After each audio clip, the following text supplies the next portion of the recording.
రాష్ట్రం వృద్ధి రేటు పడిపోయింది, ఖజానాకు రావాల్సిన ఆదాయం పక్కదోవన పడుతుంది. Ministry of statistics and programme implementation committee నివేదిక ఇచ్చింది. Ministry of statistics and programme implementation వాళ్ళు ఇచ్చిన రిపోర్ట్ లో ఏపీ 8.21% గ్రోత్ రేట్ లో ఇండియాలో సెకండ్ ప్లేస్ నిలబడింది. ఫస్ట్ ప్లేస్ లో తమిళనాడు 9.69%. 10-11 నెలల్లో సాధించిన విజయం ఇది. నువ్వు అసలు గ్రోత్ రేట్ ఘోరంగా పడిపోయిందని చెప్పి మాట్లాడితే ఎట్లా? ఎందుకు ఇంత పచ్చబద్దాలు? మాకు అర్థం కావటం లేదు. జగన్మోహన్ రెడ్డి ఒక ముఖ్యమంత్రిగా పనిచేసినోడు ఇంత స్థాయి దిగజారి మాట్లాడటం అవసరమా అంట?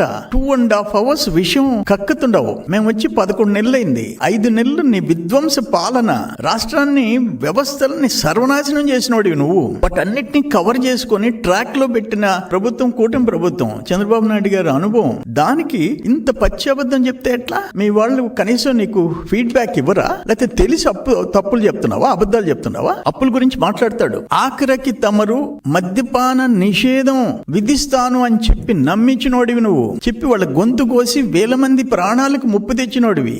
మా వాళ్ళు ఇన్ని సంవత్సరాలు తాగుతారని చెప్పి మరో 10-15 సంవత్సరాలు తాగుతారని తాకట్టు పెట్టినోడివి. మద్యపాన నిషేధం అని చెప్పి ఇంకా 10 ఏళ్ళు తాగుతారు అని ఆ అప్పులు ఎవరు కడుతున్నారు? ఆ మద్యం తాకట్టు పెట్టిన లిక్కర్ మీద తాకట్టు పెట్టిన అప్పుల మీద వడ్డీ ఎవరు కడుతున్నారు? నువ్వు 3 లక్షల చిల్లర 60,000 కోట్లు అన్నారు.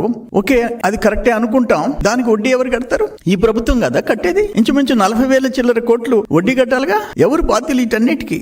ఆఖరణ ఆయన చెప్పడం కేసులో జరిగే దాంట్లో తమరు జీర్ణించుకోలేకపోతున్నారు. అది న్యాయ వ్యవస్థ ముందుంది. ఇక్కడ నుంచి హైకోర్టు నుంచి సుప్రీంకోర్టు దాకా తిరుగుతుంది. న్యాయ వ్యవస్థ చూసుకుంటది ఎవరు తప్పు చేశారు, ఎవరు దోపిడీ చేశారు, ఎవరి గవర్నమెంట్ లో బ్రాండ్ సెలెక్షన్, మద్యం అలవాటు ఉండేవాళ్ళు బ్రాండ్ సెలెక్షన్ ఎవరిది? నీ గవర్నమెంట్ లో బ్రాండ్ సెలెక్షన్ నీది. నువ్వు చెప్పిన బ్రాండ్ తాగాల. ఇక్కడ అది కాదు. ఓపెన్ ఇండియాలో ఏ బ్రాండ్స్ ఏ కంపెనీలు ఉన్నాయో ఆ కంపెనీలు ఈ రోజు వచ్చినాయి. నీ మాదిరిగా నువ్వు చెప్పింది తాగి సచ్చే పరిస్థితి ఈ రోజు లేదు.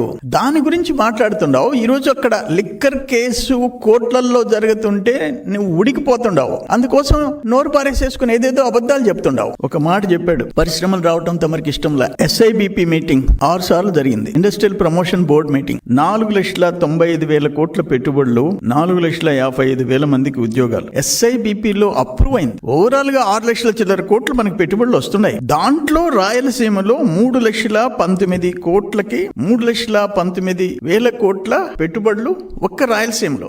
ఇవన్నీ మీ కంటికి కనపడటం లేదా? ఒక మంచి ఇండస్ట్రీ వస్తుందంటే ఇన్సెంటివ్ గా భూములు ఉచితంగా ఇచ్చిన సందర్భాలు ఉన్నాయి. భూములు ఉచితంగా ఇచ్చి అటువంటిది నువ్వు ఉర్సా గురించి ఏం చెప్తున్నావు? ఉర్సా రూపాయి ఇడ్లీ వడ, మంచి పరిశ్రమ వస్తుంటే, పెట్టుబడి వస్తుంటే 99 పైసలు అంట, రూపాయి అంట.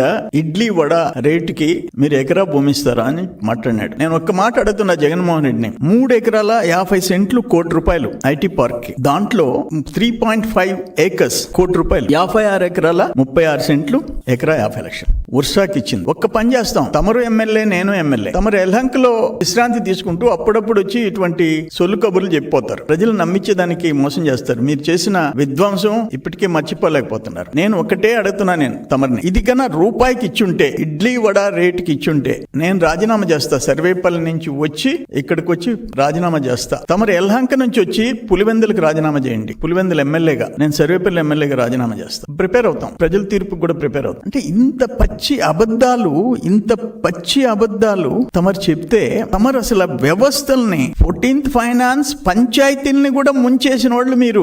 తమరు వనరుల గురించి, ఆర్థిక వ్యవస్థ గురించి నువ్వు మాట్లాడతావా? 14th finance, 15th finance, SC/ST sub plan, national central government ఇచ్చే షేర్లు, ఒక ఇరిగేషన్ వ్యవస్థ, వ్యవసాయ శాఖ, నీటిపారుదల శాఖ, రోడ్లు భవనాల శాఖలు, పంచాయతీలు, చిన్న పంచాయతీలు, అవి కూడా నువ్వు బటన్ నొక్కి వెనక్కి తీసుకున్నవి. తమరు మాట్లాడతారా? మద్యం తాగిస్తానని చెప్పేసి అప్పులు తీసుకున్న వాళ్ళు తమరు మాట్లాడతారా?